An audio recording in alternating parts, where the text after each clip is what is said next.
Welcome to EO Talks, Eastern Oregon's very own talk show, only here on EO Alive. Hey, EO Alive, thanks for joining us today on this EO Talks.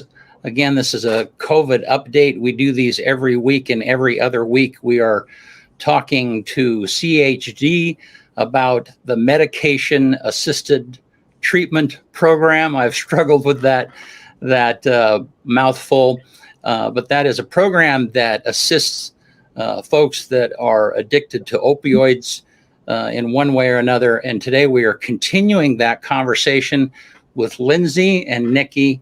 And thank you guys so much for jumping on with me today. Have you been outside yet? It's beautiful out there. It's warm. Yeah. It's great that it's not raining or snowing. Yeah, I know. I was earlier. I went into a store with my coat on, and I thought, should I leave it in the car or not? And by the time I got out to the car or back, it's like, man, I mean, it's just warm. It's really nice, beautiful weather that we're experiencing. So, well, thank you guys. So this is the medication assistant treatment program. Medication assisted treatment program. And we talked, so we had a conversation with Aaron Griggs. It's probably been a month ago. And then 2 weeks ago, I had a conversation with Jamie, who is the overall person of this particular program. And now it sounds like we're kind of moving, having a conversation with you guys. You guys are a little bit more of the nuts and bolts of what happens on the internal part of the program. And that's, as we've gone along, I've asked that question a couple of different times, is like, okay, well, what do people experience? And for our audience that is watching, just want to remind you that you have the opportunity to put your questions in the Facebook comment section. And we would love to have those questions, be able to address those questions. And even if we're not able to address them today, very often CHD will go back into the conversation afterwards and either address your question directly, or if there's something that we don't know, then we will bring that up in our next program. So let's Lindsay and Nikki, why don't we start with Lindsay? Describe to folks what it is that you do, and then how you and Nikki work together. And let's start again with, so the patient, they dial the phone, and we'll put that number up here in a bit. They dial the phone and they reach out. What happens when who do they connect with? Take us through this process a little bit. Okay, perfect. So my name's Lindsay Winburn. I'm the medical assistant for the adult behavioral health team, and most importantly, the medication for addiction treatment. And so the client will call our Hope line, and then they will get Jamie, who is our coordinator. And Jamie will go through an assessment with them and make sure that they qualify for an opioid use disorder. And then once that is finalized, she transfers them to me, and I coordinate between the prescriber's schedule, so the psychiatric nurse practitioners, and Nikki, our RN, to get them scheduled first for a phone intake with Nikki, and then the actual appointment with the psychiatric nurse practitioner. Following that, shortly after, they see Nikki in the office for an induction. So Nikki, if you'd like to take it away.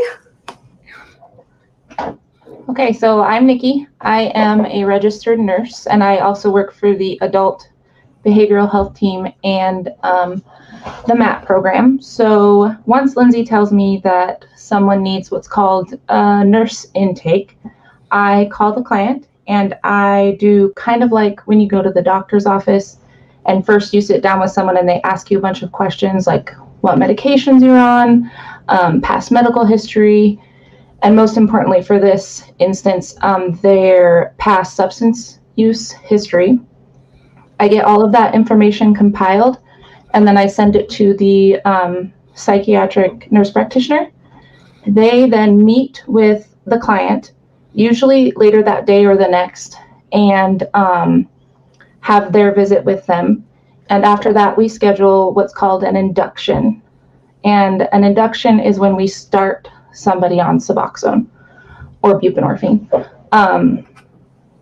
That's where I go in. And we'll talk more about that here in a minute. So Lindsay, so then are you kind of the ringleader, the phone operator, director? I don't know. Are you kind of the person that, I don't know, describe to help us understand what it is that you do with folks and how you help them route them to the right people? So. Yeah, absolutely. So usually I am a frequent contact of the people that are in our program. I'm able to essentially filter out what they need and to see if they, need to talk to Nikki about it, if it's something simple that she can fix. Phone operator, if they really need to follow up again with the prescriber. So I kind of am a little bit of the hub in terms of once they are actually in the program. And I make sure that their medication has actually been sent to the pharmacy and that we have the right dose in the chart and that we have, their urine drug screens and just kind of behind the scenes, making sure everything runs smoothly for Nikki and the psychiatric nurse practitioners. So when they first come in, let's talk about, and Nikki, you might be the one that talks about this. So talk about the urine drug screening and why that is important and how that affects, how that helps determine their course of treatment. Okay. So the urinary drug screen will show us if they've recently used an opioid or other substances. In order to start somebody on Suboxone, they have to be without opioids for 24 to 48 hours. So we use that urine drug screen to confirm that they don't have an opioid in their system. And then further down the line, we use that to confirm that they are taking their Suboxone.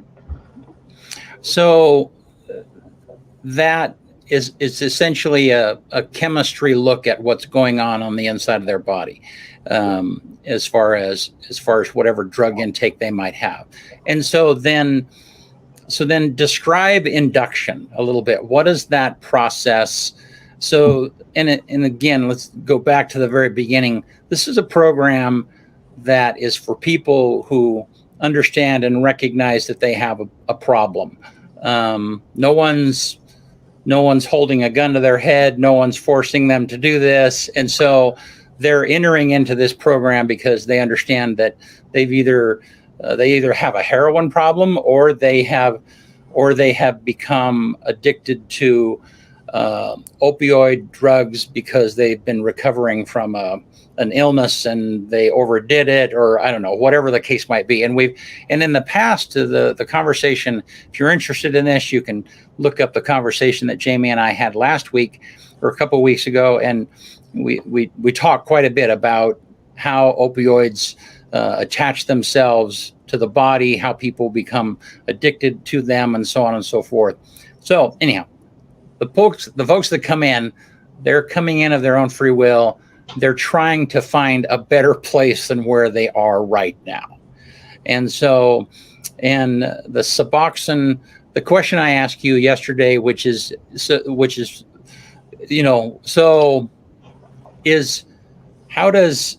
how we're using a drug to help people get off of a drug. And so, but the question I had is so how is Suboxone better? Which I think is the place where people really need to understand. Absolutely. So Suboxone is better in that, first of all, it's not illegal. Yeah, so you're not going to get arrested for having Suboxone if you have a prescription for Suboxone. Second, there is a component to Suboxone. There's two medications in it. One is the buprenorphine, and then the other is naloxone. And naloxone is just another name for Narcan. So it makes it so that you can't really overdose. on Suboxone, and it makes it a lot harder that if you are taking Suboxone to overdose. So it protects the user from basically killing themselves. So if I have a loved one that's maybe struggling with these issues, and I've not been in that situation, one of the things I'm worried about is them overdosing or getting a bad batch of something if it's an illegal drug, and so then at the very base of it is that it's going to be hard for them to overdose on Suboxone. So now let's talk about induction. But to do induction, they have to get to a point where they're experiencing some withdrawals. And so talk about that process. So they come in, they say, okay, I want to do this. And then, so talk about what they experience and what happens and what's required of them. Okay, so I like to do in-person inductions just from a nursing standpoint, because there's a lot of visual cues with any patient. They come in and they're usually in active withdrawal, which is miserable. They don't feel good. They are in pain. And the reason they have to be in active withdrawal is because if we give them Suboxone when they are, like if they've used heroin or another opioid in the last 24 to 48 hours, we can send them into what's called precipitated withdrawal, which is a medical emergency. So we like to confirm that they haven't had any opioids for 24 to 48 hours. They come in and they sit with me, and I take their vitals and do what's called a COWS assessment, which stands for Clinical Opioid Withdrawal Scale. And they need to be on a certain level of withdrawal in order for me to even give them their first dose of Suboxone. I give them a dose assuming that they're at a level that is deemed adequate. And then I monitor them for 15 minutes after, and then another 15 minutes after. And then I let them kind of hang out for about a half an hour after that first half an hour.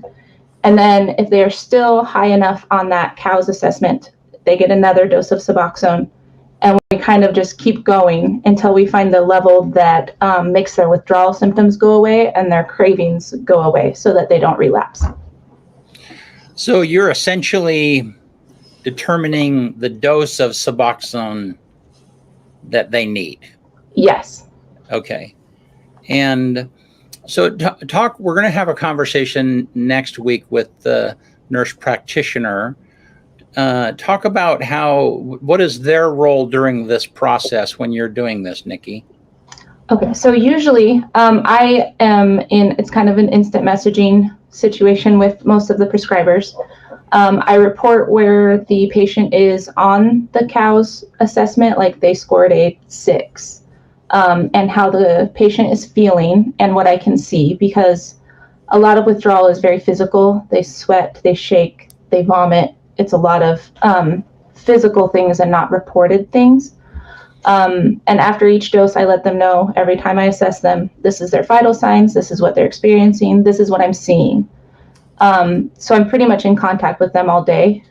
And then once they reach a certain level, me and the prescriber or the nurse practitioner usually decide, okay, this is a good dose. And then the prescriber will write a prescription for them.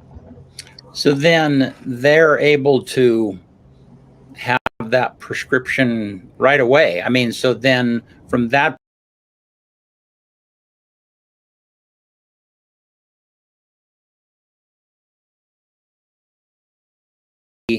their cravings is able to be satisfied by Suboxone from that point on. So they're going to be able to experience immediate safety. In other words, know that they don't have to go do something illegal to get drugs, or they're going to be immediately out of that cycle, whatever that might be. They're going to get a prescription to stay in that place. I mean, how long? I mean, do they get a prescription and they walk out the door and they go to a pharmacy and get Suboxone? I mean, what's the process there? I'll let Lindsay start Yeah. that part. Okay. Perfect. So we write the prescription and we send it electronically to their pharmacy. Everyone starts out on tier 1, so they get a week's worth of their medication, and then we have to have a UDS or a urine drug screen to continue on giving them a week. We want to be able to monitor and make sure they're still on the medication, make sure that they aren't taking other medications or illicit substances. Because overall, we want the client to be safe.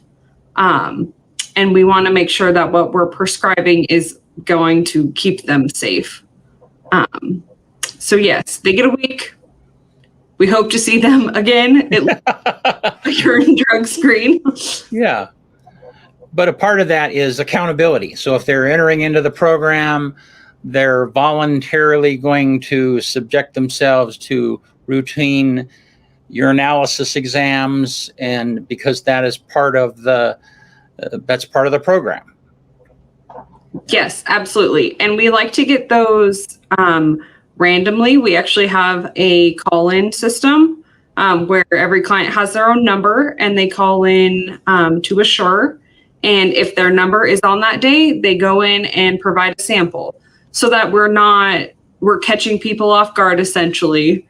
And so it's not like a scheduled thing. So you could plan just in case maybe it's not as clean as we'd like it to be. So does, talk about your personal experiences with this. I mean, clearly you have patients and you have to protect them, but how do you personally feel? Let's start Lindsay first. How do you personally feel with the people that you've been able to help? And I mean, how does that feel to you personally? How do you experience that? I mean, it's amazing. I mean, essentially when we get them started, we've saved their life and we've helped them on their road to recovery and can continue to support them. I mean, through the highs and the lows. If we have someone that relapses, we're there to, help pick them up, get them back where they should be. And overall, we're just this great support system for them. And them wanting to get clean and get on the medication is such a huge first step. And it's such a proud feeling when we're able to help someone accomplish that. Yeah. And how about you, Nikki? What are your feelings about that? So I come from it with a little bit of lived experience. My sister passed away from a heroin overdose about 5 years. So I have 5 years ago. So I have a little bit of personal stake, I guess, in this. So when first dealing with clients, it is rough for them. It is really rough, and they usually don't have a support system. So being a part of that support system is not just amazing, but it's almost refreshing to them. And it's nice to see them grow in their recovery. Because I personally haven't struggled with a drug addiction, but I've seen it, and I've seen what it does to a person's support system, and it's basically gone. So they need us to be that support system for them. That's awesome. And I can imagine that when everything goes right, it's wonderful. When you probably have those sad stories too of people who they don't quite make it, or they try multiple times. And you have some of those people that, try over and over again and finally are successful. Have you guys accumulated those stories too? A couple of them. Yeah. So one of the most interesting things that is a part of this is that opioid addiction can be something that can happen to anyone from the standpoint of they just become addicted to a medication that they were taking after a surgery and so on and so forth. And again, in general terms, are you seeing that? Are you seeing that how that negatively affects people in our community? So totally atypical people. They're not a illegal drug user per se, but now they're in this situation. I don't know. Do you have any stories that you could kind of generically tell me about that? I'll take this one, Linz. Okay. So got to be really generic because of HIPAA. Yeah. But there's a lot of stigma, I guess. People assume that, you made a choice to use a drug, so now you're addicted. That's tough. And it doesn't work like that. It really doesn't. There have been multiple clients that people would never guess have an opioid use disorder or other substances. I would have never guessed. And then there are the people that like you see on the street and you're like, oh, they probably use drugs, but they weren't that person before they got addicted. You know what I mean? Like, yeah, they weren't an addict before. They weren't homeless. They weren't all of those things, but the addiction has destroyed that. right. So just because you don't think somebody has an opioid use disorder or any sort of disorder doesn't mean that they don't. Well, and the issue really is that you can take someone who might be a totally atypical drug user and I'm sorry, I probably don't have the right terminology and so on and so forth, but all of a sudden they are addicted. And so they find themselves making compromises in their life that they never, ever would have made, ever. Mm-hmm. They're making up illnesses and trying to get more pain medication, or they're rifling through someone else's medicine cabinet looking for, this is totally in the dark for me, but these are the things that I would imagine someone who you would never expect, they're because of the shame, because of what's going on in their life, they're doing what they can because they have this craving, and they're trying to patch it. They're trying to get by, Right. Yeah. And I don't think that what people need to realize is nobody wants to be a heroin addict. Nobody wants to be the person on the street that people look at and go, oh, you use drugs. But withdrawal is not, people describe it as a flu. It is horrible watching people in active withdrawal. And think about like the time you were the sickest. You would have done anything to feel better. Mm-hmm. And they know what will make them feel better. And It's that drug. So, I mean, I've had the flu before and I probably would have done anything to make it go away. And I think that people need to realize that it's not like they chose that. They didn't wake up one day and be like, I think I'm going to inject heroin today. Right. Well, and a few years ago, I had pancreatitis and was kind of struggling with it. And I couldn't decide what was really going on. I went to the ER and, they said, well, we think you have pancreatitis. I'm like, well, are you sure? Because this doesn't seem like that much pain, And then they gave me Dilaudid, and they did not dilute it at the time. So it just like, whoosh, it just came this. But all of a sudden, like that, I realized how much pain I was in, And then in my ignorance, I decided, well, this is, so if I just take pain pills and don't drink anything, is this something I can manage at home? Mm-hmm. And I became very aware. I mean, I went home and about 12 hours later, I was back at the ER and was admitted. But I think about that. I think about that.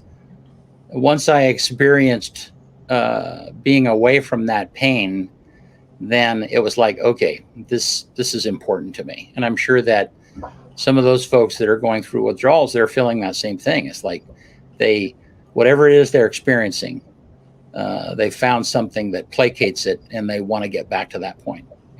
Yeah. Yep. All right. Well, this is great. Is there anything that we missed or that we need to hit on? Okay. I have something. Yes. So if anybody watching is worried about a family member or knows somebody that could use some Narcan, we can get you some Narcan, which is what reverses an opioid overdose. Okay. So if you need any of that, just call that phone number. All right. Great. Well, thank you, ladies, for jumping in today, and thanks for what it is that you do. And I'm sure that I hope we can get to talk more. And thank you for just loving people and helping them through this. And because I can tell both of you, clearly you have roles and part of this is your job, but you wouldn't do this if you didn't care about people. You wouldn't do this if you couldn't see that it was helping them in some way or another. So I really, really appreciate that. Anything else you want to add before we take off? All right. Well, thank you, EO Alive, for being with us today. And we'll see you next time right here.